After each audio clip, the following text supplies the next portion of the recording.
ગુજરાત પ્રદેશ Congress legal cell દ્વારા સુરતમાં lawyer મીટનું આયોજન કરાયું હતું, જેમાં કોંગ્રેસના નેતાઓ સાથે અનેક મહાનુભાવો ઉપસ્થિત રહ્યા હતા. ગુજરાત પ્રદેશ કોંગ્રેસ લીગલ સેલના ચેરમેન યોગેશ રવાણીના માર્ગદર્શન હેઠળ સુરત શહેર જિલ્લા કોંગ્રેસ લીગલ સેલ દ્વારા 20મી જાન્યુઆરી શનિવારના રોજ લોયર મીટ આયોજન કરાયું હતું, જેમાં મુખ્ય મહેમાન તરીકે ગુજરાત પ્રદેશ કોંગ્રેસ સમિતિના પૂર્વ પ્રમુખ અને પૂર્વ કેન્દ્રીય મંત્રી ભરતસિંહ સોલંકી ઉપસ્થિત સાથે ગુજરાત વિધાનસભા કોંગ્રેસ પક્ષના નેતા અમિત ચાવડા, પૂર્વ કેન્દ્રીય મંત્રી અને ધારાસભ્ય તુષાર ચૌધરી, રાજ્યસભાના સાંસદ અમીબેન યાજ્ઞિક, ધારાસભ્ય આનંદભાઈ પટેલ, એઆઈસીસી મંત્રી ઉષા નાયડુજી અને ગુજરાત હાઈકોર્ટના નામાંકિત ધારાશાસ્ત્રીઓ, કોંગ્રેસ લીગલ સેલના પદાધિકારીઓ વિશેષ ઉપસ્થિત રહ્યા હતા.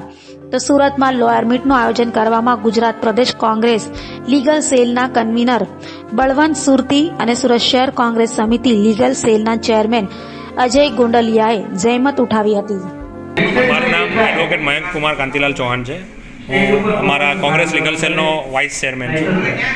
આજે શું કાર્યક્રમ રાખવામાં આવ્યો છે અને આ કાર્યક્રમનો મુખ્ય ઉદ્દેશ શું? આજે legal cell Congress legal cell દ્વારા સુરત શહેરના જે લીગલ સેલના એડવોકેટ લીગલ સેલ માટે તમામ એડવોકેટના માટે અમે ગેટ ટુગેધર રાખેલું છે, જેમાં એડવોકેટના જે હિતો છે, એડવોકેટને જે મુશ્કેલીઓ છે અને એડવોકેટ માટે જે અમે જે લડત આપીએ છીએ, જે ઘણા ખરા મુદ્દાઓ છે, જે જુનિયર એડવોકેટ સિનિયર એડવોકેટો માટે છે, તે બધા તમામ મુદ્દાઓને આવરી લઈને અમે આજે ગેટ ટુગેધર રાખેલું છે કે પોતાના પ્રશ્નો રજૂ કરી શકે અને અમે એનું નિરાકરણ માટે અમે તત્પર રહીશું. કેટલા એડવોકેટો જોડાયા?